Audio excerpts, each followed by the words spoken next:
The Majority Report with Sam Seder. The destiny of America is always safer in the hands of the people than in the conference rooms of any elite. Sam Seder. They are unanimous in their hate for me, and I welcome their hatred. We must guard against the acquisition of unwarranted influence, whether sought or unsought, by the military-industrial complex. The Majority Report with Sam Seder. Ever get the feeling you've been cheated?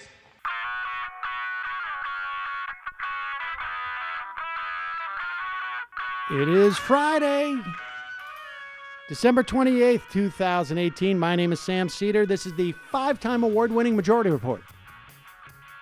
We are broadcasting live to tape steps from the industrially ravaged Gowanus Canal in the heartland of America, downtown Brooklyn, USA. Yes, ladies and gentlemen, it's the best of 2018 as we begin to wind down the year. What do we have for you today? Actually, we have one of this interview in the moment. Mesmerized you.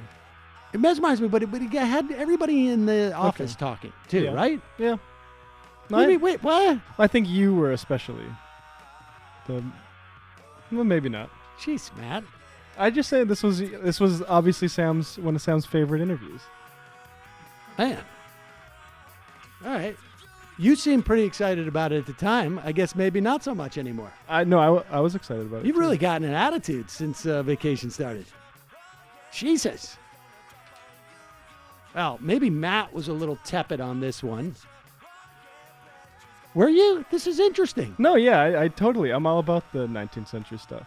Oh, my God. And how it pertains Talk to Jordan about Peterson. backhanded. Yeah, well, it's also pretty relevant in terms of Donald Trump, and it's pretty relevant in terms of the American public. Okay. Matt. That's all. Like, it doesn't have fascism in it. I can't like it. That's not accurate. You're being too sensitive. All right. This is a great interview, I think. Fascinating. A little bit different for us, but very telling in terms of the moment we're living in. It is Professor Emily Ogden writing the book Credulity, A Cultural History of U.S. Mesmerism. Turns out mesmerism was named after the guy Mesmer, who was a snake oil salesman, essentially. And the dynamic between the snake oil salesman and the public, that's what we're looking at here. It's a fascinating story. People are going to really enjoy it. And then, of course, we got Matt's picks afterwards, which will probably all be about fascism and nothing else. Yep. Funny fascist stuff. So stick around for that. It is we're doing a freebie Friday today because it's a vacation. And, of course, you want to become a member. Please do so. Go to jointhemajorityreport.com. Support this show. Get the shows ad-free and get some bonuses every now and then. Plus, every day you get an extra hour plus of content. Today, we're giving it to you for free, give you a little taste because it's the end of 2018. It's a way for us to say thank you for your listenership. First, I got to tell you that 2018 has been a difficult year for human rights. Have you ever wondered how rights abuses are documented around the world? You probably have, with the sheer volume of global crises we're seeing, from civilian casualties in Syria to ethnic cleansing in Myanmar to the caging of children on U.S. borders. It's critical that we expose the truth in order to defend the rights of all and bring those responsible to justice. Human Rights Watch does just that. They're an independent, nonprofit organization known for their accurate fact-finding, impartial reporting, and targeted advocacy, often in partnership with local activists and human rights groups. They accept no money from any government, but rely on the support of informed, dedicated people just like you. So if human rights are important to you, visit hrw.org/majority. Make a donation and support its vital work around the world. When you do, not only is your gift tax deductible, it will be matched dollar for dollar until 2019. That means your donation will go twice as far to advance justice and defend the basic dignity of people who need it most. Again, that's hrw.org/majority. And one of today's sponsors is Skillshare. Right now, as I'm on vacation, I guarantee you, I have now probably watched 3 to 4 like different, essentially classes. I can't vouch for what I've watched, but I'm pretty sure I've done the accounting at this point. I have not done the meditation. Refuse. And I bet I've noodled around a little bit. I was going to do that Google Analytics, but more accounting, I think, and Photoshop was the other one I wanted to do. And hopefully I've done that by now. And the first 500 people who go to skl.sh/majority are going to get 2 whole months of totally free access to Skillshare's entire library of super quality online courses and tutorials. Skillshare is a vibrant online learning community that offers courses on everything from design to video editing, photography, business, technology, cooking, meditation, and everything in between. There are Skillshare courses for everyone. You'll have no problem finding courses that's going to be useful to you both in your personal and your professional life. You want to sharpen your skills with something you already love doing. You want to learn how to do something totally new. Skillshare, it's got you covered. They got courses for entrepreneurs, courses on computer coding, web development, personal nutrition, learning new languages. That's what I want to do. Spanish, I keep saying that, but now is the time, I think. Photoshop, you name it. You can get 2 entire months of free access to every single course offered by Skillshare by just going to skl.sh/majority. That's 2 free months. Think of all the things you can do and learn in 2 months. Again, that's skl.sh/majority. I've put a link underneath this video. If you're watching on YouTube, if you're listening, I put it into the podcast description. All right, we're going to take a quick break. When we come back, Credulity, A Cultural History of U.S. Mesmerism with Emily Ogden. On the phone, it's a pleasure to welcome Emily Ogden. She is an associate professor of English at the University of Virginia and author of Credulity, A Cultural History of U.S. Mesmerism. Emily, welcome to the program. Thank you so much, Sam. It's great to be here. I have to tell you, I've gone through 5 decades now, believing that the word mesmerism meant something. I didn't realize it came from a person. Yeah, it comes from Franz Anton Mesmer, who invented a science that he called animal magnetism. And he thought that he could direct an invisible fluid into people's bodies and heal them. But people who didn't think he could do that started to make fun of him and call it mesmerism instead after his name, and that's the name that stuck. That's so. What is mesmerism? I mean, as defined as a sort of, I guess, a meta description of what Franz Mesmer was doing. So the fastest way for us to get at it today is to say that it was hypnotism, except that it started before hypnotism and it's the ancestor of hypnotism. But when we go to see a stage hypnotist today, or if we even go to see a therapeutic hypnotist today, like somebody who would help us stop smoking, they're practicing something very similar to what mesmerists practiced in the 18th and 19th century.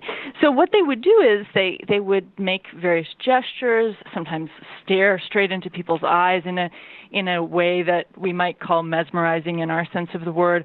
And then people would go into these trance-like states where the effects really varied. Maybe they would do foolish things like people do when they're hypnotized on stage. Now, maybe they would find that their sort of mysterious illnesses started to feel better. Some of them even said that they could become clairvoyant. And so it was a range of different activities, but all of them had to do with the idea that this bond with the mesmerist, maybe mediated by a strange fluid, gave you unusual abilities and sometimes gave the mesmerist control over you. I had thought, I mean, I guess if you had asked me a couple of weeks ago, I would have assumed that this was part of a tradition that was thousands of years old in some fashion, like that it had something to do with witch doctors or shamans or something to that effect. Is it that there was a certain amount of show involved in this that made it different, or was it that dynamic of just like one person being able to sort of impact another person as opposed to one person just doing it because they've taken, I don't know, some type of hallucinogen or something like that? Well, it's a really good question because it actually is a question people have been asking since the very beginning when Franz Anton Mesmer showed up and started shooting animal magnetism into people's bodies. The people who wanted to debunk him said, this is just shamanism, and it's what's been done by quote-unquote primitive people for since time immemorial, according to these debunkers. And then mesmerists themselves would say, well, we actually, we're not just recycling the practices of shamans and, as you said, witch doctors. We are subjecting those to a new rational approach. So we're doing what those priests thought they were doing through magic, we're actually doing through science. So it is, according to both sides, both the debunkers and the practitioners, like magical practices, but in one case, the debunkers think it's like them in that it's a fraudulent version of them, and then the practitioners say it's like them in that it's a scientific version of them, sort of like we would say chemistry is a scientific version of alchemy. That dynamic, I think, is the one that I find just really fascinating. The relationship between the practitioners and the debunkers, and it almost is like it gets to the point where it's like a snake eating its own tail at one point. It sort of feels That's like, right. And we'll get there. I want to because this has you wrote an opinion piece about Donald Trump in the New York Times that I'd like to sort of land on in a bit, because that is there's a lot of incredible insight, I think, to understand this dynamic and how, from a political sense, we can capitalize on it, which is in some ways also reminiscent of the book and the story of the mesmerist in a way. So so tell us a dynamic of that. Like there's Dodds and Grimes, I think, and there's also Stone and Brackett. Like just you can choose whichever dynamic, whichever I guess couple you want. But give us an example of that dynamic as we go past the Benjamin Franklin debunking Mesmer.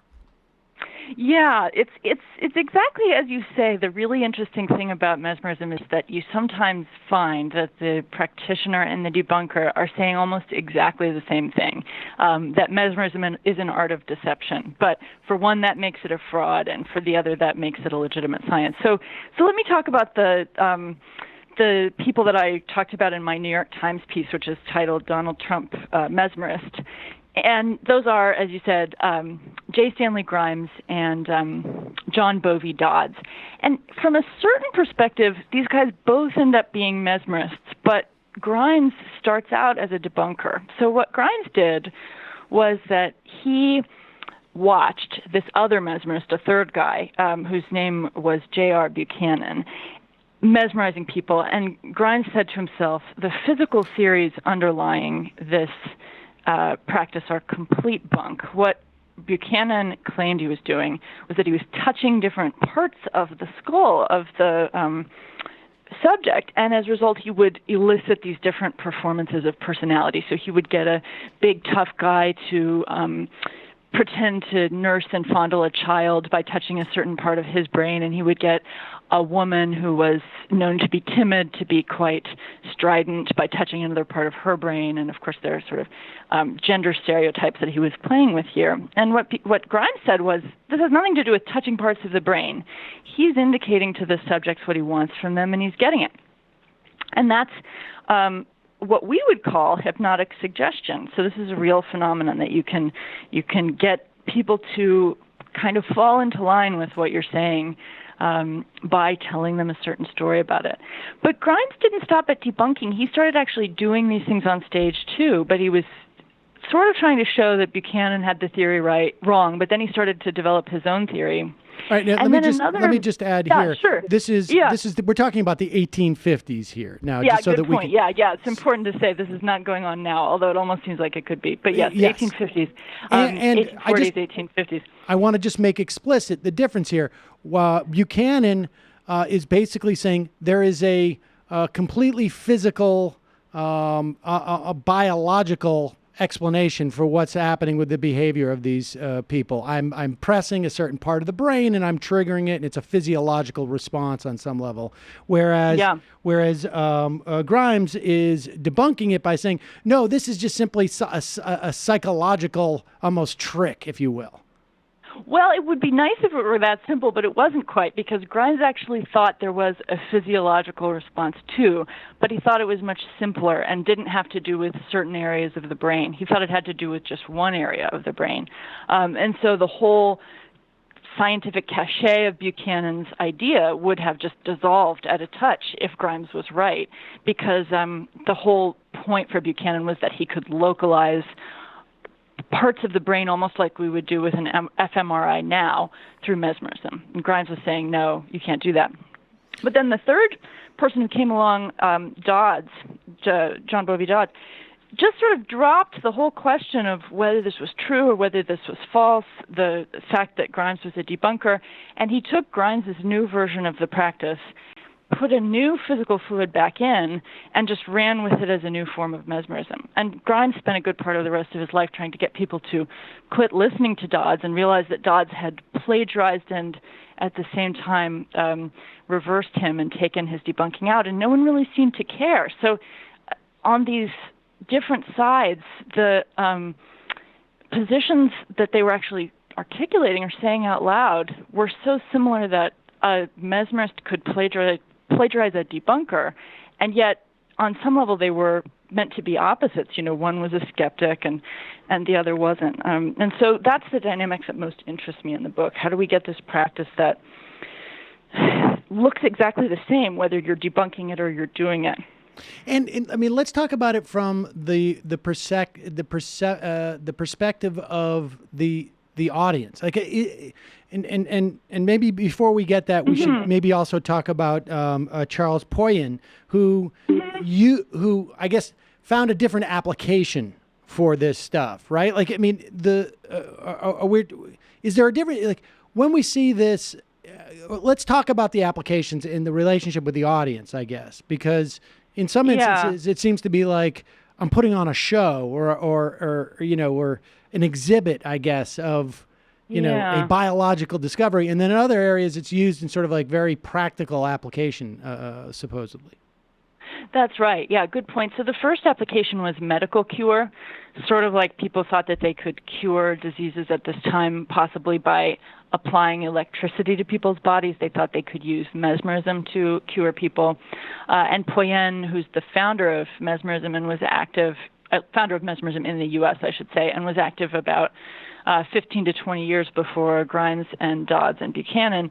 He did cures. He did do some lecturing to large audiences, but nothing like the big theatrical displays that you would see later. And the other thing that it was used for, too, and this was a really important use in the 19th century, much as we might want to dismiss it now, was in order to produce clairvoyance. So there were very famous usually women who, when they were mesmerized, they would become able to see things that they couldn't see at other times, and people would go and ask them questions and ask them to diagnose their illnesses, ask them, in one case at least, this was imagined, what the price of cotton was in the South before the news could actually get there by newspaper from the South to the North. So the uses were really, really varied, and some of them are still consonant with what we think of as being the mainstream use of hypnosis today, that it's a stage spectacle or a cure, and some of them are less so, like clairvoyance. I was interested too in Poyen's using it, or attempted to use it, for basically his, I want to say workers, but it's really slaves. I mean, just mention that, just to tell us about that just briefly, because he was a plantation owner himself. Poyen was French, and he was born in the French colony of Guadeloupe, and he learned about mesmerism in medical school in France, and then he returned to Guadeloupe, where he saw his fellow planters mesmerizing their enslaved laborers. And so he seems to have seen it as a kind of a labor management technique. When he brought it to the U.S., he brought it to factory cities almost as though he thought it could be used as a way to pacify or control workers in the U.S., although it never was applied on an institutional scale. Supposedly. I'm sorry. Right. Yeah, right. Yeah, maybe it was never written down. We certainly have no evidence that it was applied on an institutional scale. And so, all right, so let's move forward. So after, I mean, how does this just keep, like, the cycle keeps chasing itself, or how does the field, if it were, develop from there? Well, it does sort of keep cycling for many decades, and then what seems to happen is less that mesmerism is finally established or debunked, which was what people were waiting for, that at one point or another one side would win out.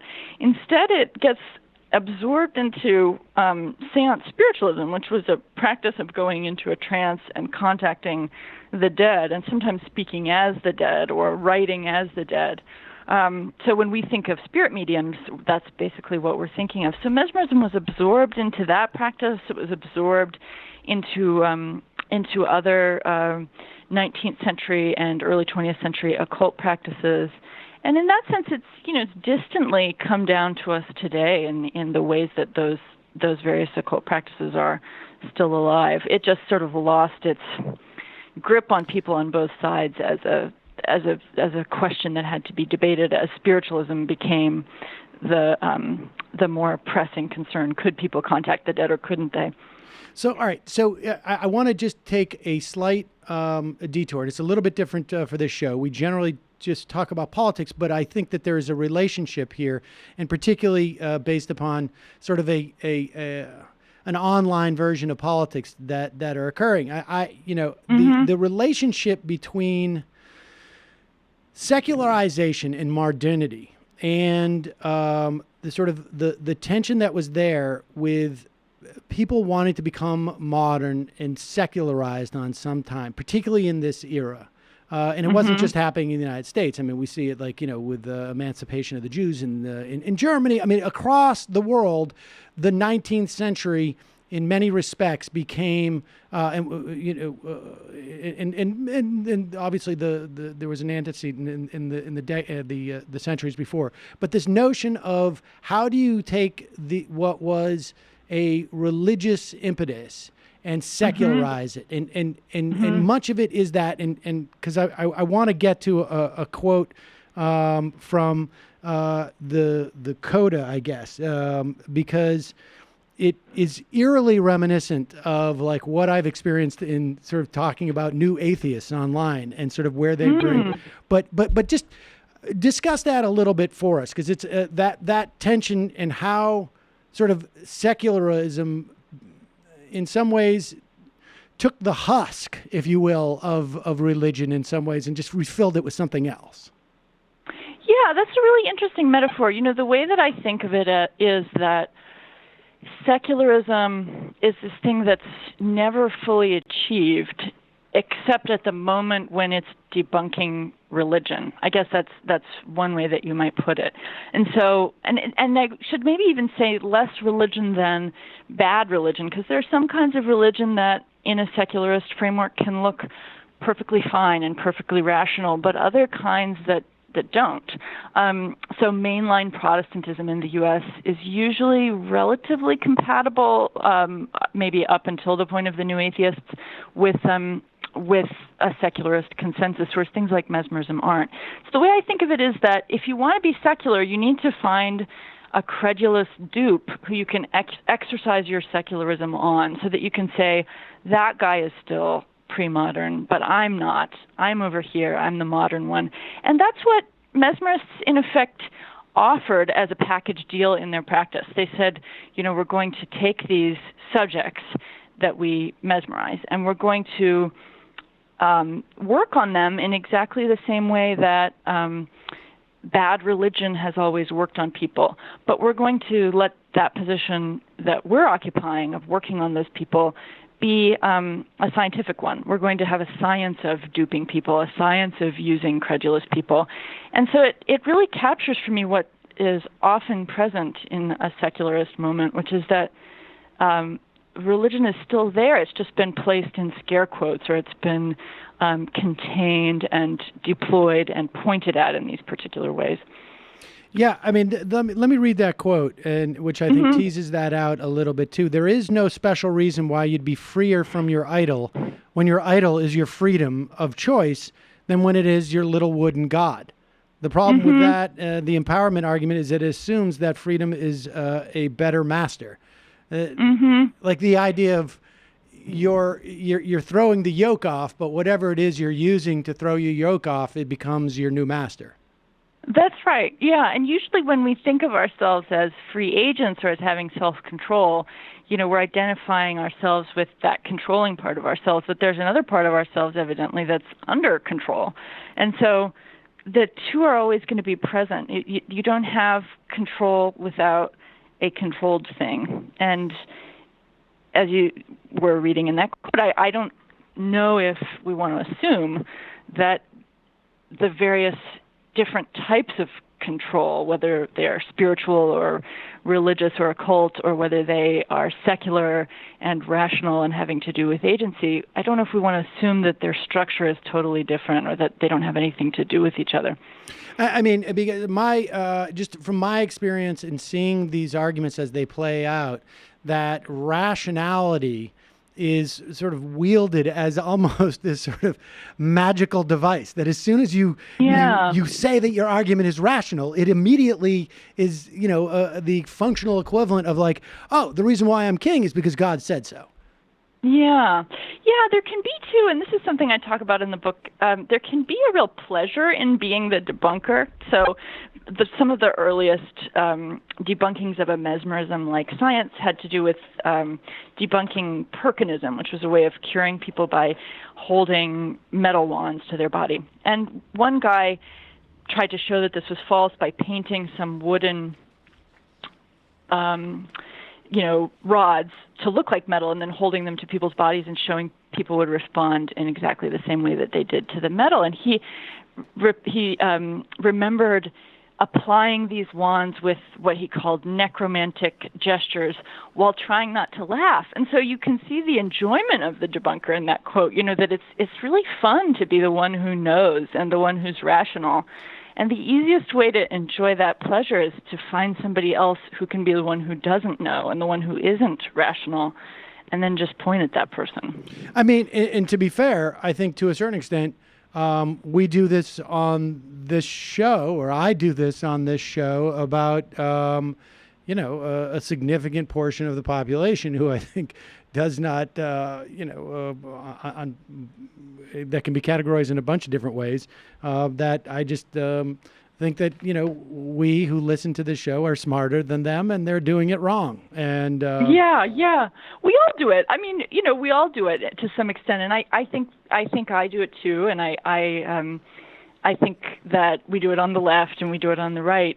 But it's worth thinking about what the benefits are of just occupying that stylistic position.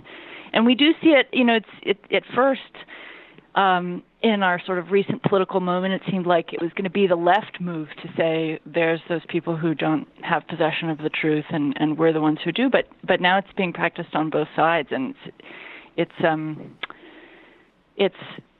surprisingly portable little move to make, as mesmerists saw. As soon as somebody made it against them, they made it against somebody else, and they made it back against that person, and it's a kind of a style as well as a set of facts, and the style can sometimes be pretty disconnected from the facts. I want to talk about Trump because you have some sort of fascinating insights in your editorial about Trump along these lines, about the idea of exposing Trump's lies in some ways, whether he's conscious of it or not, plays into his hands, or it sees, because the followers of Trump, or the supporters, I guess you could call them, like him because he's on their side. Like he's on that sort of like circle of debunking. And we saw this during the campaign, right? He's like, I know these guys.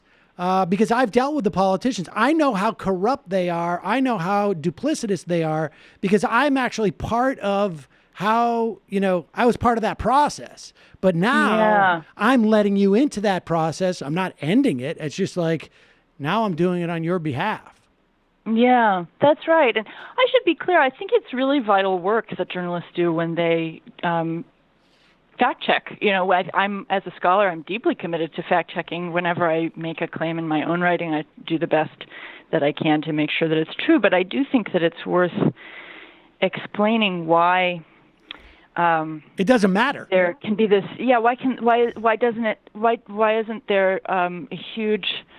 Why doesn't the ground just start to shake when some of these lies are exposed? Because sometimes it seems like it really should. And I think mesmerism does provide a way to think about that if you just believe that you're living in a world of lies and liars, then the only person who could possibly be telling some part of the truth is the person who at least admits to having lied before. And the only person who could possibly help you or be a reasonable guide and protector for you is someone who understands how to lie. It's sort of like on a detective show that your cop can't be a Pollyanna. He or she has to be someone who understands the underside of life. And I think Trump is, as you say, consciously or unconsciously, I have no idea. I don't know what his conscious strategy may or may not be, but I think he is benefiting from some kind of dynamic like that. And I like in that piece where you wrote, instead of being one of the dupes, you could be one of the mesmerists. It's as if Trump is saying, all you had to do was sign up for a private class. And then, that's basically Trump University, right? Like that was literally. Right. Oh, yeah. That would have been a good thing to put in. That would have been great. That's basically what it was. Like I have lived this life of semi-corrupt real estate practices. And for an extraordinary amount of money, I can teach you how to be just as corrupt. Yeah. I think there might be a worldview out there where there are only scenes of deception, and that's what you're living all the time. Is people are trying to take advantage of you, if not actually outright lie to you, and the only way to be on top is to be the deceiver instead of the deceived. And this is something that I try to explain in my book through the work of a lot of other scholars of secularity who have actually seen that as a kind of key part of the secular, that you're always the dupe or the con man, in effect, the manipulator, the puller of the strings, and you want to make sure that you're the puller of the strings, even if that means that you have to practice a little deception of your own. Well, lastly, like what of the dupes though? Because there's a lot of a decent amount of clinical research about that says 25% of North America consists of right-wing authoritarians. A smaller amount are left-wing authoritarians, but they are the sort of the classic dupes for this type of situation, right? The whole story is not just the guy or gal on stage. It's those people in the audience who, for whom this fulfills something. What do you have to say about those people? Well, in the book, it gets a little complicated, and here the parallel is not so helpful, I think, in understanding the present moment, or maybe it is, but in a way that I don't yet know how to tease out. In a lot of cases, when you actually look at someone who is the quote-unquote dupe of a mesmerist, that person is actually controlling things in his or her own way and has his or her own agenda and is getting his or her own needs met in various ways by the situation. So, for example, there's a clairvoyant who I talk about, Lorena Brackett, who was a middle to lower class blind woman in Providence, Rhode Island, who ended up having these incredible gifts as a clairvoyant traveler. She would travel in spirit to other cities. And some people at the time would have called her a fraud, and some people would have called her the dupe of her mesmerists. But you could also say that given the range of very limited options available to her as a blind woman, in 1830s New England, mesmerism was actually not the worst. She did these kind of improvisational performances. She had the opportunity to talk to some interesting people. She lived in some interesting places as a result. And so sometimes when we really look at the thing from the Dupes' perspective, it fractures into a range of individual motivations that are not so easily described as just some idiot conned by a mastermind. There's some element maybe of hope, as sort of maybe perverse as it is. If you have a champion, right, there's theoretically some hope that you're going to win. That the dupe will win, you mean? Yeah. I'm not sure. Yeah. I mean, yeah. You sign up for a movement, there has to be, even if it's around this guy, it is, I guess it gives you some sense of empowerment. Yeah, that's right. And sometimes, at least with the mesmerists, I think this is different when the person we're talking about is the President of the United States. So again, I don't think the parallel holds up so well here. But with the mesmerists, these were not people who had an enormous amount of social or political power. They were generally a bit more powerful than the subjects that they worked on, but not even always that. And so there was room for some give and take and some improvisation in the actual application of these practices in a lot of cases. And so there's some hope there for at least the dupes, so to speak, of mesmerists. If it doesn't, I don't see my way fully to getting hope about the present out of that situation. Now, but definitely for the mesmerist subjects, there was the possibility that it would turn out better for them than debunkers thought. Are the dupes just the people who are directly impacted by the mesmerists, or are the dupes the people who are watching the person who's being a subject of a mesmerist? I think that this idea of a dupe, it only came up in debunkers' accounts, of course. Mesmerists didn't see it this way, in quite the same way, and it could really vary. So there were some debunkings where people said that the mesmerist was the dupe and the clairvoyant was the mastermind. And then, as you say, sometimes it was that audiences had been conned by the mesmerist and the clairvoyant together, or by just one of them. So that too was a moving target. It really depended on who the particular debunker was who was applying that kind of language to the situation. And maybe it's just a function of history. I mean, we could all end up being the dupes.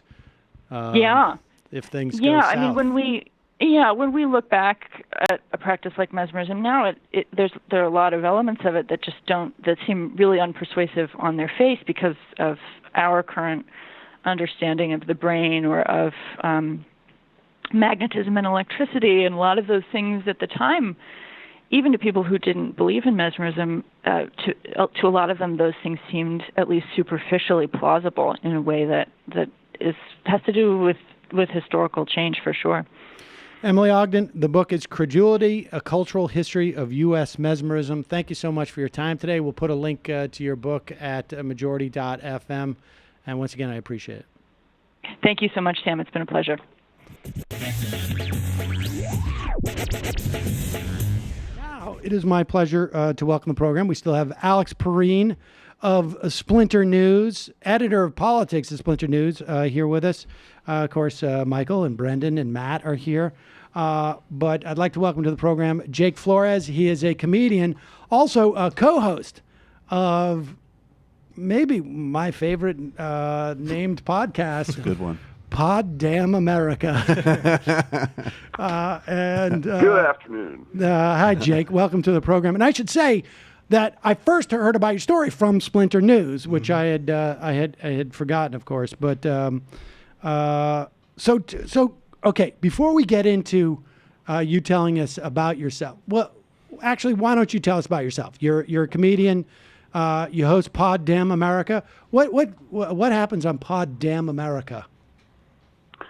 I started Pod Damn America about a year ago after Charlottesville kind of went down, and I found myself, doing what I do as a comedian, I've been doing stand-up for, a little over a decade now, and it's kind of been a thing for a long time. But also, I'm heavily involved in a sort of burgeoning leftist movement that's happening in America right now, and I'm invested in it. And so I found myself sort of writing a lot and sort of, using platforms like Facebook and Twitter to kind of put information out that I thought was important. But then I sort of realized, well, if you're not publishing stuff, I mean, algorithm just fades whatever you're writing away. So I started as a project to just sort of,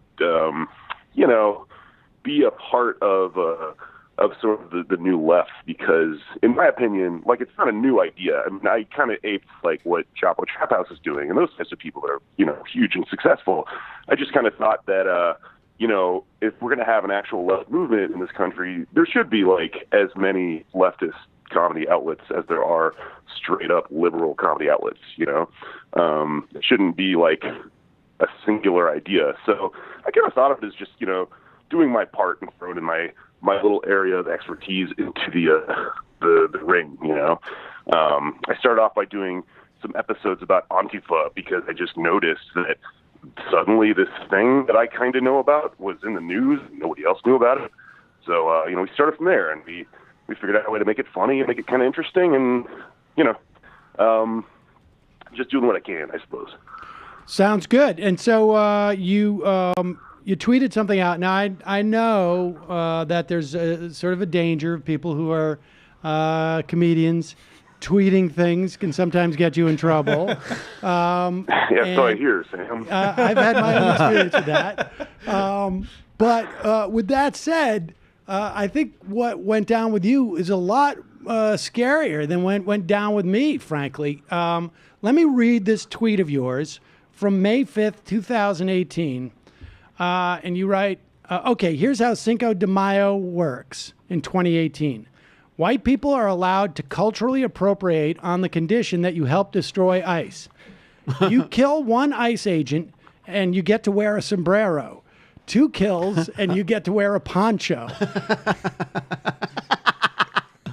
Well, we didn't appreciate that.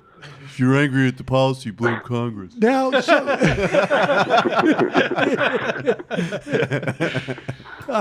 so now, Jake, was this some type of joke? Oh, absolutely not.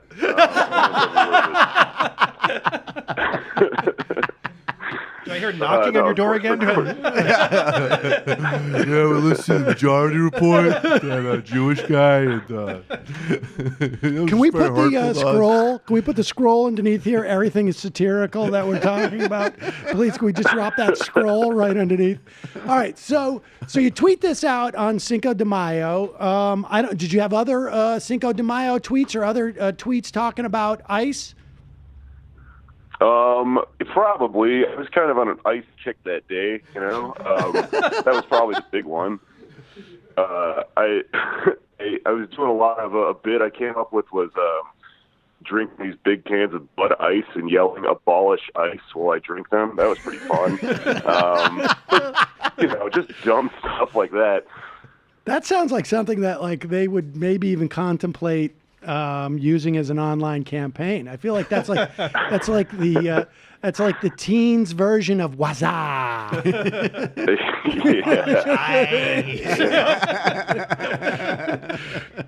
Dude, where's my beer? I abolished all the ice.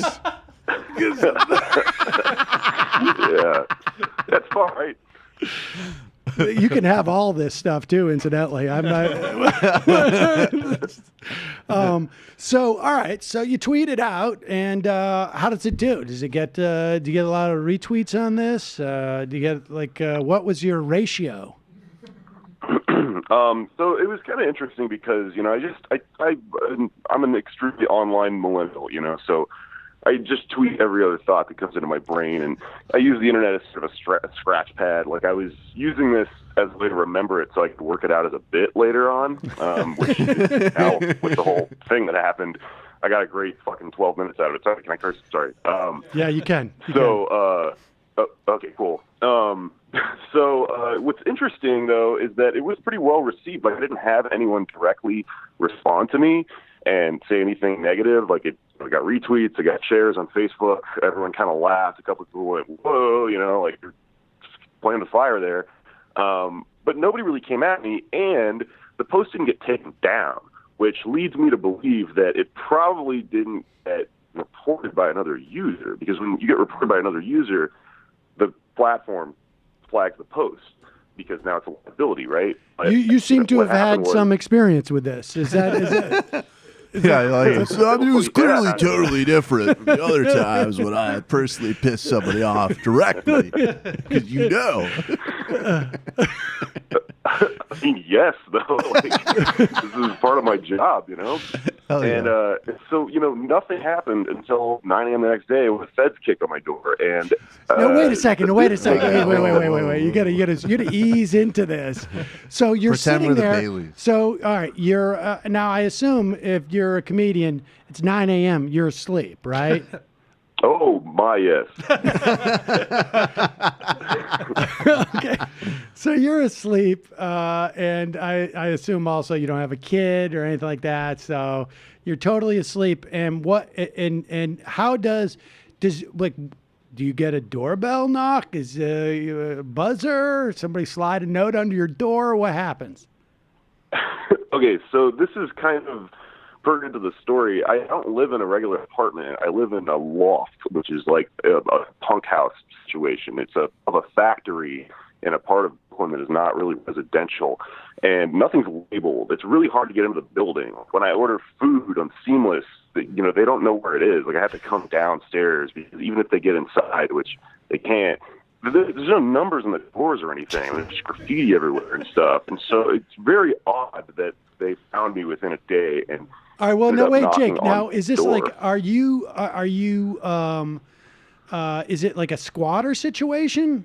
I mean, or do you not want to? Let's skip that. It's not. It's called loft law. It's just you're allowed to live in an art studio, basically in New York, until they destroy this law in a year or two. Oh, right, exactly. But it's a semi. Do you get your mail there? Yeah, I get mail. I kind of usually get stuff sent to wherever I'm working, though, because it's not very reliable, because there's all sorts of crazy, people running in and out all the time, and mails technically works, but it's not that reliable. I'm just curious as to how did they track you down? I don't know, and I mean this does raise a lot of questions about like the surveillance state and like cell phones and things like that, because like not only do they know where I lived, they knew I would be there, which I'm not always there. I mean, like traveling around, I often don't sleep at home. Nice. My guess would be my phone, but anyone say, I suppose. And they also could have just talked to, I don't know, like the people that own the building or something. I mean, there is record of me being there. It's not a complete squat or anything, but it's odd that they were able to pull it off that quickly. So they're knocking on, they've got into the building somehow, and they're knocking on your apartment door or loft door. And do they just knock? I mean, what do people knock on your door at 9 a.m. often? Is that the first time that's ever happened? People don't knock on my door, is the thing. Like, this is not an apartment where people are walking around, asking each other for cups of sugar and stuff like that.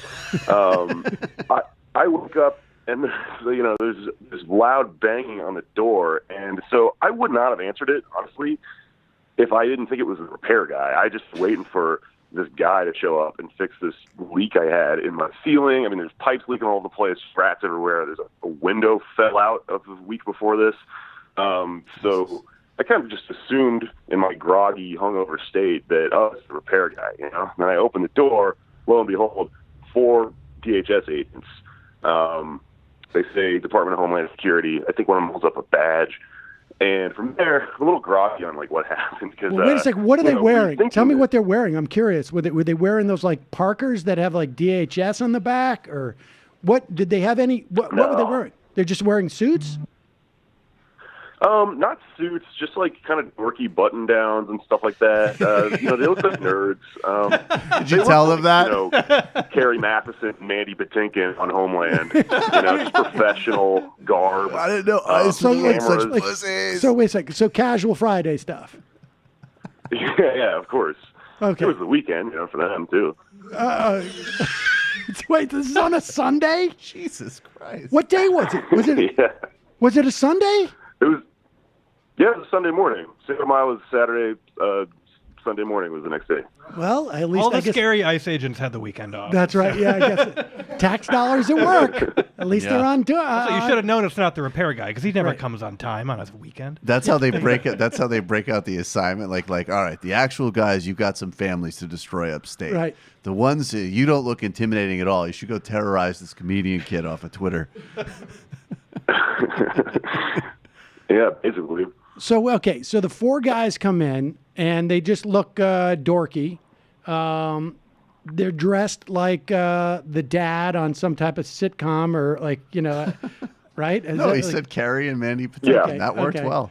So what happens? They come. Do you invite them in? Do you sit down at your table? Do you have a table in your apartment? Yeah. Okay. So here's how this goes down, right? They sort of, they throw me off. I open the door. So they're Homeland Security, and I can't remember whether they just came in or I went like, all right, whatever, let's just do this. And a lot of people will come at you with these sort of like libertarian, like, you should have said, am I being detained and all this stuff. And, do you have any experience with actual police? They don't honor that stuff in the moment. Like, you kind of just have to do what they're going to do and then figure that stuff out in court later. Did you know why they were there? I'm sorry? Did you know why they were there? Like, did you go like, oh, it's that tweet that I had about ICE? I figured it out pretty quick because they mentioned something about ICE. They asked me about ICE. And then also another part of this that kind of, I think they kind of maybe were trying to intimidate me on some level, like wake you up, right? The thing is, I was out till 6 a.m, so I was still drunk. Like, I was like, whatever, let's do this. But also, this happened to a pal of mine like 2 years ago. Nick Mullen got the FBI called on him. And Nick Mullen, if you don't know, is your friend Mike Cernovich thinks Nick Mullen is the head of the DSA. President. Is that true? Yeah, he tweeted out this. The DSA Mike had a conference.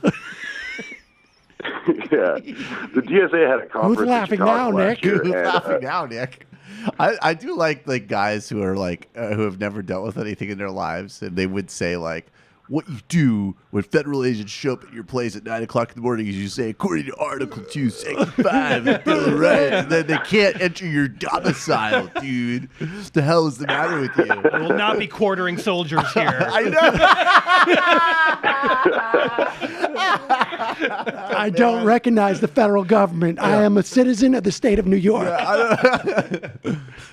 So wait a second. This art shed, sir. So they start talking about ICE, but it's not until they mention ICE that you think this is about the tweet. So you don't know immediately. You're just like, must have been something I did. What are there other things that you felt like you did that might have had DHS at your door? Honestly, I figured it out pretty quick.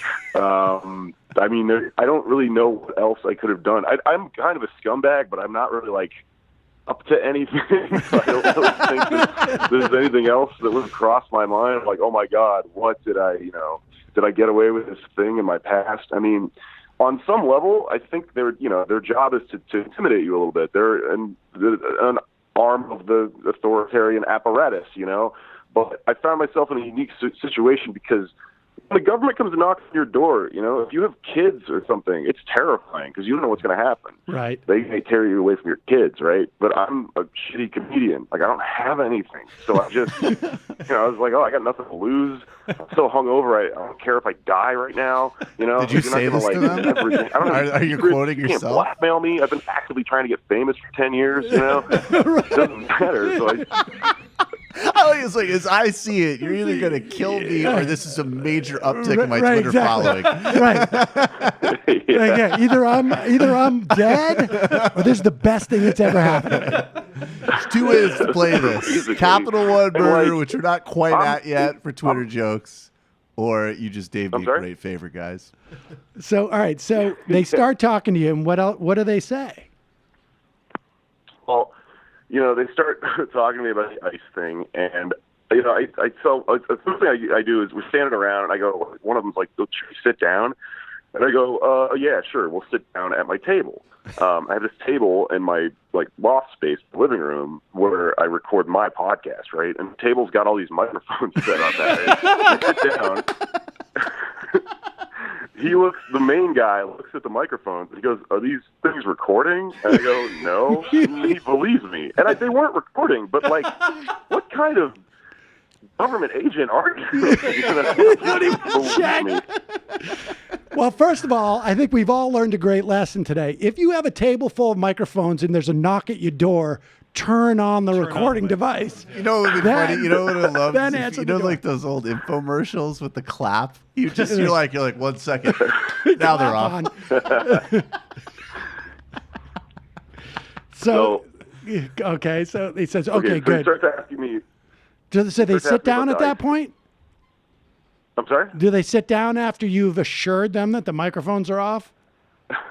Yeah, so we sit down, me and the main guy, right? So there's this main guy, and then there's these 3 other guys. And the 3 other guys don't have cameras. And what they're doing is they're going around my apartment taking photos and I guess building a case file on me, that's kind of interesting. There's just a file on me now. Shitting me. There's a file on lots of people. It's interesting to know, I know people who are in J20 and stuff that know they have a file and et cetera, but what is going on in this file with me? Because, for one thing, they're taking pictures of all the art on the walls, and it's not my stuff. I have this roommate who was super goth and weird and just made the place look like a corn video, and then she moved out and all that stuff is still there. I'm talking to this guy and I'm like, don't read into the art on the walls. That's not part of my whole thing, I'm not this weird the Crow terrorist guy,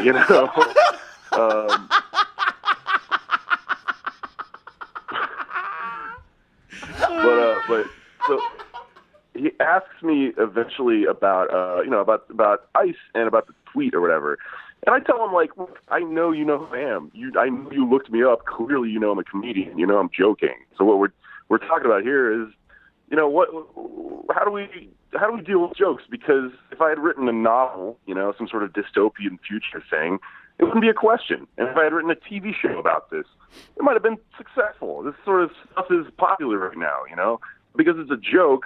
We have this whole thing where we take them literally, and we don't deal with the subtext, context that everyone who's an adult actually understands when you're clearly joking about something, Right. Not to mention the fact that you don't have really the official capacity to allow for the cultural appropriation, nor the mechanism to measure it, right? You don't. You're not. No, he was. He was actually La Raza co-signed.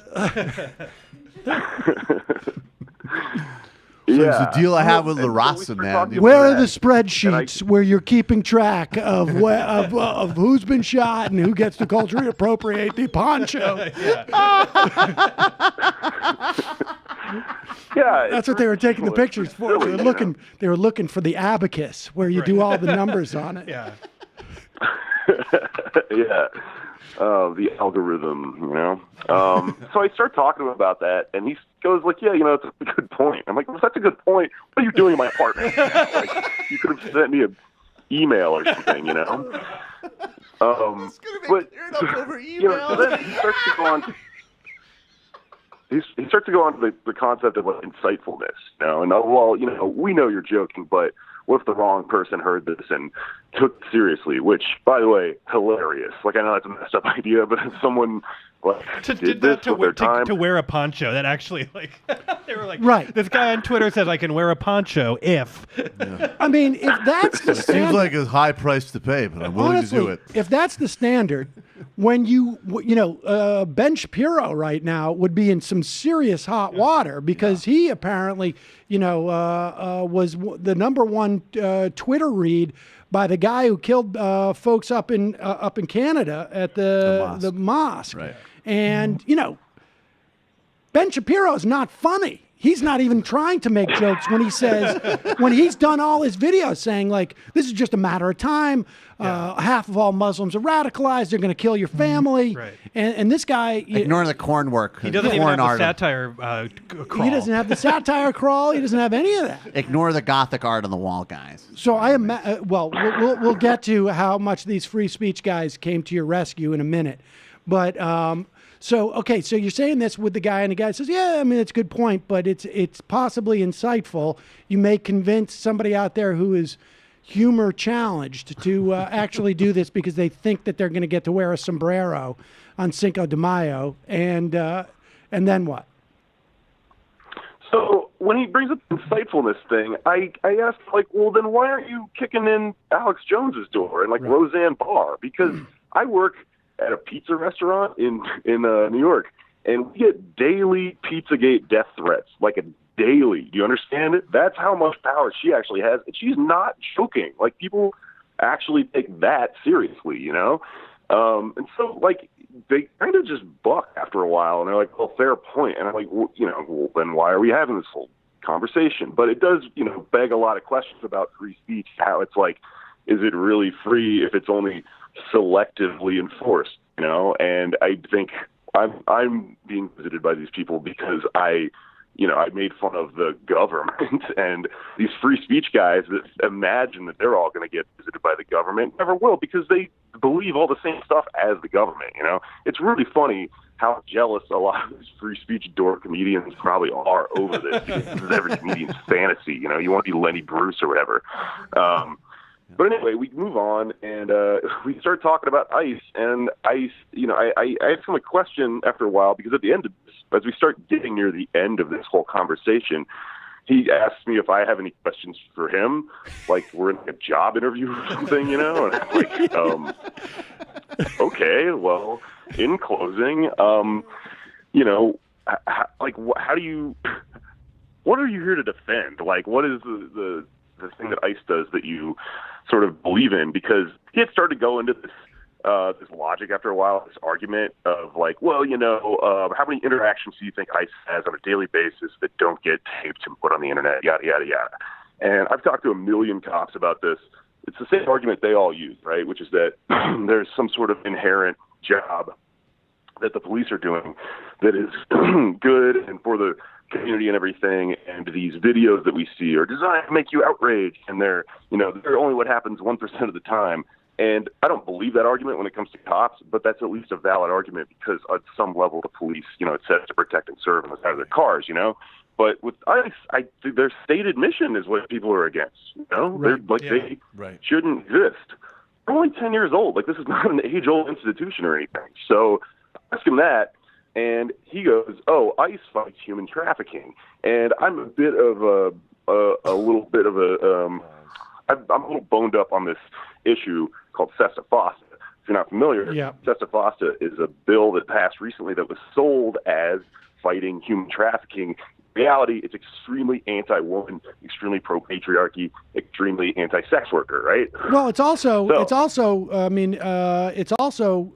a net negative in terms of fighting trafficking, because it drives it further underground and basically prevents a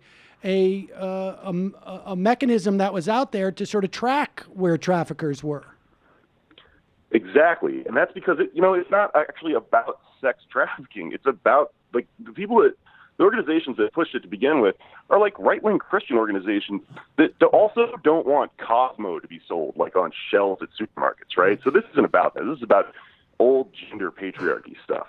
So they use this scapegoat of human trafficking to sell bills like Sesta Fosta. If you look at everyone who got arrested after Sesta Fosta, everyone who got arrested was a sex worker who got arrested for sex work, not for trafficking, right? So it's pretty obvious how they use these like switcheroos, right? Immediately when he told me that, I was like, I know exactly what you're doing. I know exactly the argument. That's the same bullshit they used to pass Sesta Fosta, right? And then he comes to me and he goes, "What's Sesta Fosta?" You're ace in the interview. Was like, all right, everyone sit down, and I started talking about Sesta Fosta to the Department of Homeland Security, the human trafficking police, which is supposedly this is their job. And after a while, they just kind of like looked at each other, wrapped up, and told me, "Oh, okay, well, we'll be watching you, and you may expect another visit, and good luck on your tour." Ha ha ha ha. Top humor or whatever. And then I went on with my day, and I told the story to Catherine Kruger over at Splinter, and I did Chapo about it and stuff like that. That's unbelievable. It's amazing too. Like, have those guys have since quit, and they are now actively Patreon members. They're Patreon members of Pod Damn America. So, all right, let me ask you this. Have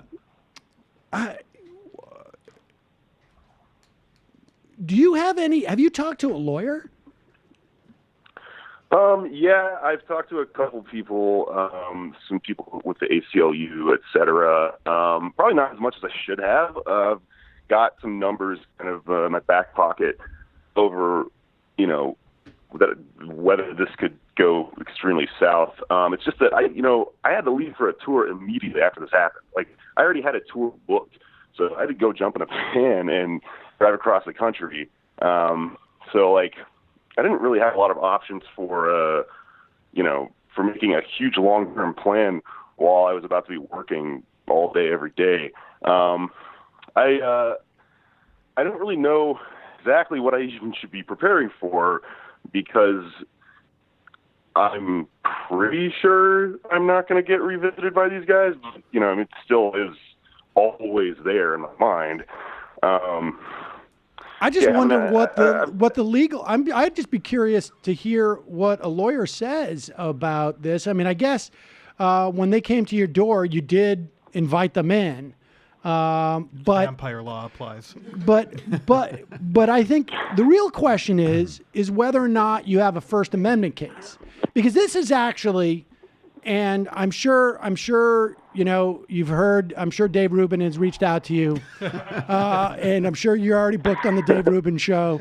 And I'm sure all of these free speech warriors. He has a right to make jokes, and ICE has a right to respond. Because so let's circle the wagons on ourselves. Here's the fundamental difference between your situation and every other situation that Dave Rubin talks about. It is a free speech question when the government is involved. Period. End of story. If a corporation doesn't want you to speak and say something when they hire you, they can fire you right away unless there's any specific legislation against that. But it's only free speech, obviously, when the government is chilling your speech. And I don't know how this could be interpreted in any other way, with government agents, literally agents of the government, coming to your apartment after a tweet and saying, you should really think twice about those type of tweets. If they've got a case that you're inciting, they should take you to jail. They should have you go in front of a court and say, this guy's inciting, the death of federal agents. And I think any judge would laugh it out of a courtroom. But I think there's a First Amendment case here, because, I mean, it's chilling. It's chilling speech. Literally, it's literally the definition. I guess Rubin would be interested if your pizza place fired you. That's right. Then it would be. Then it would be like something to talk the about, pizza place. But yeah, I mean, I think you should. I mean, I would follow it up with the ACLU, and maybe somebody hears this and reaches out to you, because it really does seem like a perfect example of the chilling of free speech. I just wonder how many other people this has happened to. Have you heard from anybody else that has been through this experience? Well, yeah. I mean, there's obviously a much more chilling story about an activist that was jailed for an insane amount of time. There's a story in The Guardian about this guy, and I can't remember his name off the top of my head, but there was a guy who was jailed and taken away from his family over posts that were, he's not a comedian, but they were Black Lives Matter posts activists. that just said things with a colorful use of language, So there's real, this is really happening. Also, when I was talking to the DHS agent, I asked him, why he was here, and he said, we have had similar cases in the past that have been more insidious. And I asked him if someone was doing my material out there, because that's not okay with me, you know. Sorry, I had to slip in a Lenny Bruce joke. Okay, so, but the thing about this is that you're right. I mean, this is actually a free speech issue in that government is involved. When people talk about, you know, the war on Roseanne or whatever as being a free speech issue, that's not free speech because the government isn't involved. You're exactly right. That's just someone not wanting to, you know, pay you anymore, which they have total right to do. I am kind of on the fence about whether I want to take this any further, because my experience with the police in, you know, the past is, if I can make this not a thing, that's better for my general safety. Right. But on the other hand, I mean, if this is you know, if this is something that could have some sort of positive effect, well then, yeah, sure, I'll go and make a you know, a case out of it and make a story out of it, because, you know, it's absolutely true. I just don't know, you know, if I'm super into the idea of risking getting jailed over it. I can understand that. You don't want the late career Jake Flores to be up doing a 4-hour diatribe reading from court records, a la Lenny Bruce's last. Yeah, it's just reading the transcript of his own trial. Exactly. I just want to note the story of this Black Lives Matter activist. He was literally imprisoned over a Facebook post. He lost his house, separated from his children, and ironically, you talked earlier about like who's really inciting things. The information where apparently they said they learned about the protests and what he was doing came from InfoWars content that they watched. That's right. I remember that detail. Yeah. Yeah. So think about that circle. Well, and that's just like Project Veritas videos being used in the prosecution. J20. In J20. Yeah. Yeah. It's the same dynamic. Right. That's also another reason why I may not be too keen on taking this case into the heart of the system, because I don't have a lot of faith in the system at this point. If, you know, they're getting their information from InfoWars and stuff like that. It's a dangerous thing to do, you know? Yeah, I mean, I think, like, you know, I just don't know. I totally respect that and appreciate that and understand that. But for folks at home, even that sentiment is indicative of chilling free speech. Yep. I mean, this is not. It's a crazy story, and Jake, I really appreciate your sharing it with us. It's going to get a lot more exposure when Ruben has you on his show. I will say that. But yeah. Also, can I say one last thing? Actually, please. On that note, I do believe that on some level, the job of this branch of the government was to come to me and to intimidate me. And they always do this to comedians, I think, because they think that, like, the joke is going to be me coming back and going, whoa, guys, don't mess with the big bad government. They know exactly what they're doing. And I definitely don't want that to be the message of this, even if I do what I'm going to do one way or the other at the end of the story. I mean, the message of this should be that this is a monstrous thing, you know? Right. I don't want... I mean, the whole reason I did what I did was I thought to myself, well, I'm in a unique position to be able to stand up to this where other people probably couldn't. So, you know, to that degree, I mean, you're right. Maybe the right thing to do would be to go forward with this. I just don't know where it's going to go. But yeah, I definitely don't want to end on a down note here. I mean, you know, fuck all these people. Right. Look, Jake, it's a great story. I really appreciate it. It's your Twitter handle is @FeralJokes, which also could have been a tip off to the to the ICE agents. But you mean like people should go rabid? Like, what's going on? And your website is feraljokes.com. People can go check out your schedule as you go around. Thanks so much for the time today, Jake. I really appreciate it. Yeah, thanks for having me. So Dave Rubin proves to Joe Rogan that all of his economic theories and his small, lean government philosophies are just literally mumbo jumbo. Not even jingoistic, because he hasn't even taken the time to learn the jingos. Now he's going to move into the cultural realm where he's far more comfortable. He's a comedian. He's a social critic, and and you know he's a social critic because he's wearing a black T-shirt. Now, yeah, and so here he is going to explain to Joe Rogan the dynamic of racism in this country, and here's the thing: is when you talk about what I guess identity politics is about, and yes, different people use different definitions. The one thing that I've never heard anybody say is that identity politics on the left or the right is about knowing what the other person is thinking, right? Like it's not like I can divine what someone else is thinking. You never read Kwame Ture's book, Knowing What Someone Else is Thinking, The Roots of Radical Identity Politics in a Racist America?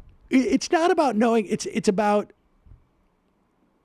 there are structural issues that exist in society that, based upon certain elements of your identity, will increase the likelihood that your experience will differ from others in this way, right? As you pass through society, your lived experience, broadly speaking, not every single same thing happens to every single person, but broadly speaking, you will experience things that are different and not necessarily even totally unique, but more common amongst a group that you share certain characteristics with. He doesn't even understand that part of what he's bullshitting about, which is, like I say, I mean, the greatest argument as to why people without government regulation will do a subpar job at even their job. But here he is explaining to Joe Rogan about racism. A little bit, like a little lie. I think nobody would even pick up on it. Do you think that's what they're doing? I think they're just misrepresenting. I don't think they're saying the opposite of the truth. They just look. They're finding these little categories like homophobia, transphobia, well, he's sexism. not a homophobe. Oh, He's pause on it tour for 1 second. He's talking. Dave Rubin's talking about his tour with Jordan Peterson, and he's now going to make the argument, go backwards just a little bit, that Jordan Peterson can't be in any way homophobic because he works in close proximity on this tour with a gay guy, being Dave Rubin. I don't know if I should say this before or after Dave Rubin says this, but he is making the argument that could apply to, like, you could hear from someone maybe, I don't know, a couple 100 years ago, like, I have Negroes in my home. I have Negroes in my home taking care of my children. You tell me I have I give them free boarding, free food, in return for a little bit of work. I thought the FBI was homophobic until I heard some rumors about J. Edgar Hoover. That's right. There you go. But here's Dave Rubin making that argument. Not that his ideas are promoting homophobia. Not that his the perspective he has on transgender folk are transgender phobic, but that, like, his close proximity to me is proof. Look, if you give me an opportunity to hang out with some bubblehead gay guy and make stupid money hand over fist, I'll do it. I'm a pragmatist. They're finding these little categories like homophobia, transphobia, well, he's sexism. not a homophobe. He's on tour with the gay guy. He's not a transphobe. There are trans people that show up there, and I've discussed it with him every freaking night. I ask, so I basically do like 15 minutes of stand-up up top. He does an hour and a half, and then we do a Q&A together. And we bring out all of these things, and every night to clear it up. And sometimes I'll have people bust out their phones, and I'll be like, why don't you guys record this tonight and let's get it out on Twitter, where he takes down around the alt-right because he hates the identity politics of the right as much as the identity politics of the left. I mean, I think the reason we all focus on the thing of the left is because it has encompassed culture and media and politics and what you're allowed to say and universities and all of that. So it makes more sense to focus on that. The little sliver of it that's on the right. Yeah, pause it. I just want to track where he is in this conversation. The little sliver of identity politics on the right is governing the country. Now, it is. Well, it's not just governing the country now. It has been the governing principle of this country since its founding. Since before it was a country. Right. I mean, I assume he's talking about white people, right? I mean, because it's like, I don't. I think he's talking about white people here. And to say that identity politics for white people has not been the governing principle of this country is just absurd. We have example after example after example after example. I mean, ad nauseum on both societal and governmental and institutional. I think there's a lot white of people, identity politics. A lot of people could actually make the other argument. All right, but I just wanted to just put a marker to get a sense of where we are because he's talked a bunch of mumbo jumbo. But the real problem is all the identity politics on the left, which is apparently just, you can see it because what it involves is critiques of Dave Rubin on his Twitter feed. And all of that. So it makes more sense to focus on that.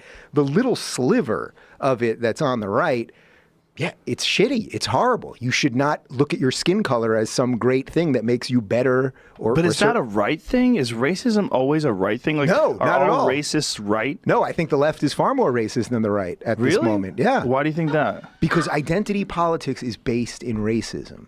You happen to be white. I know nothing about you by the color of your skin. I know about Joe Rogan because I watched the show. Pause it. I could tell you a couple of things about that guy who happens to be white. I can tell you that he doesn't randomly get stopped in his car with any type of regularity as he drives through L.A. I know that. I mean, I've never asked Joe Rogan that question. I haven't talked to Joe Rogan, but I know that. And I know there's a huge amount of black people who in a similar economic class to Joe Rogan, who in fact get stopped. In fact, they're being part of that class and driving a certain car is the reason why they get stopped.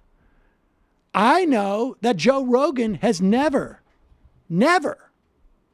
once in his life stopped to think hey, did I not get that job or did that guy react to me that way because I'm white? Joe Rogan never had to say hey, is my race in some way inhibiting my opportunity? When he says small slice of the right, I think he's only acknowledging the Richard Spencers of the world who actively want to make laws to oppress people of color. And he's not thinking about the fact that the status quo is white supremacy. And if you don't do anything, if you're a hands-off libertarian, that is supporting white supremacy because that is the status quo right now. I mean, it's always been, and there have been,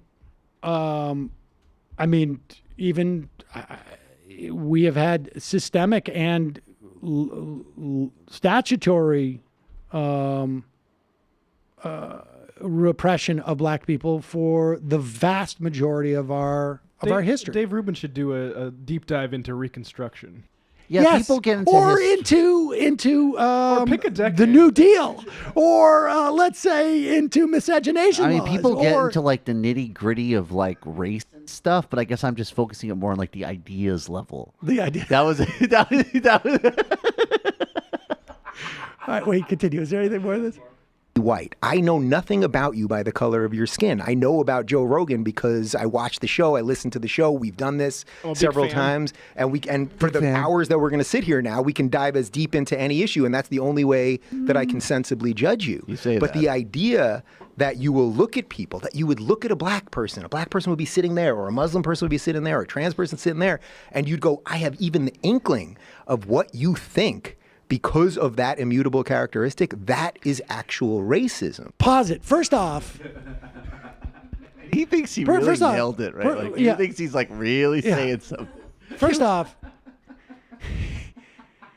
there's nobody on the left, and I don't know, maybe on the right, but there's nobody on the left who's going like, I know what you think. I can name one on the right, Jordan Peterson. When he talks about pronouns, he's saying it's like a cultural Marxist plot. And they're attempting. That's why they're doing it. Right. He's the one who's imparting upon others. It's a conspiracy others. theory based on his ESP. Right.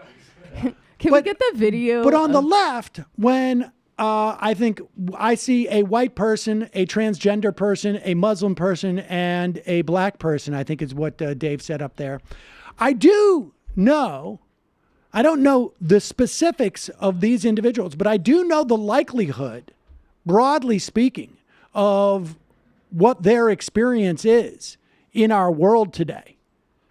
I mean, broadly speaking, we were to have 10 black people, 10 Muslims, 10 trans people, and 10 white people. And what else did he say? I can't remember. I could broadly tell you what a significant portion of each one of those has gone through. I could list 5 things that they probably experience in the world. Like the trans person probably has dealt with a job discrimination, has dealt with housing discrimination. The Muslim has probably gone around and dealing with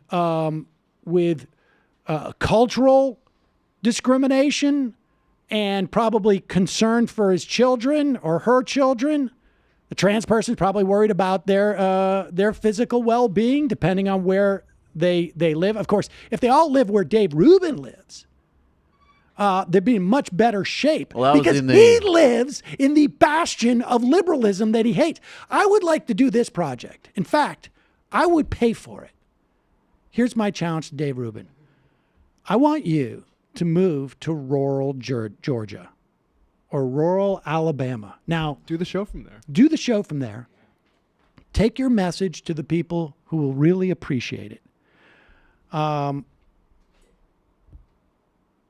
You can show them. Look, we have people no that don't way. judge you by your we essentials. Have no way to predict how they're going to react, right? We know they're not going to judge. Yeah, well, they're not when gonna you judge and your him for being husband gay, obviously, walk 'cause they don't through do that. town Right. holding hands, as you should be able to do, and of course you would. There's no way to predict how the people there. I would never deign to generalize or in any way use my ESP to predict how they're going to react. And this would be a great way for us to all learn. This would be a great way for you to face, like to completely pawn those of us who are skeptical about your politics. Because you have made it really clear that one of the staples of your of why it is wrong for your ideological perspective to be considered anything other than a classical liberal. You, for whatever reason, rely on identity politics, your personal relationship with your spouse, to prove that you are not a right-wing purveyor of right-wing thought. I would say, let's put that to the test. You're right. There's no way for us to possibly know how these folks in rural Alabama or rural Georgia are going to react to the new couple that has moved to town and hold hands and are publicly affectionate like any other couple might be, heterosexual couple. May I just say, I mentioned this yesterday, but I just want to say again, in the conversation on the Baker case, which we didn't even get to, one of the lines, and I am paraphrasing, but not terribly, not by much, he said, Dave Rubin said something to the effect of it, I know people like to get into the legal details on these things. Oh, he's talking about the court case? Yes, yeah. Usually when you're talking about a Supreme Court case, you get into the legal details. To be fair, that's what Lawfare's motto is. He's really earning that Coke money right now. It's unbelievable. It really is just unbelievable. If we have someone who could do video mashups, I would love to mash up that Dave Rubin video with the Stephen Colbert clip where he's like, I don't see race. I'm told that I'm white, and I guess I got to take people's word for it. Right. The Office. Also, have you challenged Rubin to a debate, Sam? Oh, yeah. I will reiterate that I will debate Dave Rubin in any context, on any show, in any medium, or any place at any time. Boom. I feel bad. With any rules? I feel bad for Dave, so let me help him out here. Dave, you're an idiot. Oh, sorry. Michael, all right. All right, fine. We're going to have to convene human resources. Sean just tweeted, Antifada wonders why Rubin Report, who's willing to go so hard debating the demerits of the postal system with Joe Rogan, is unwilling to engage in a debate with Sam Seder. Well, let's see who gets owned in a tete-a-tete between Coke money and Casper mattress money. There you go. Bingo. Do you guys remember why Rubin got mad at us, the video that we did? Well, that was where my joke was coming from. Yeah. Those two groups, I still think, is mostly Jesus' fault. So that's Jesus right there. Even though Jesus probably would have been Would have loved them both, right? Muslims. And well, that's he was the thing. around a lot of Muslims. It was the Middle East. I'm sorry. I know it's the Middle East. I forgot about that. That was amazing. Like I say, do 5 minutes worth of reading. You know, God. He could literally be illiterate. Like this could be like maybe he literally George Catalano. He has enough time to defend the Muslim ban, podcasts. but not enough time to understand that Jesus wouldn't have known them literally just chronologically. I love when that. I look at a guy like that, I'm jealous of the fact that he doesn't have kids.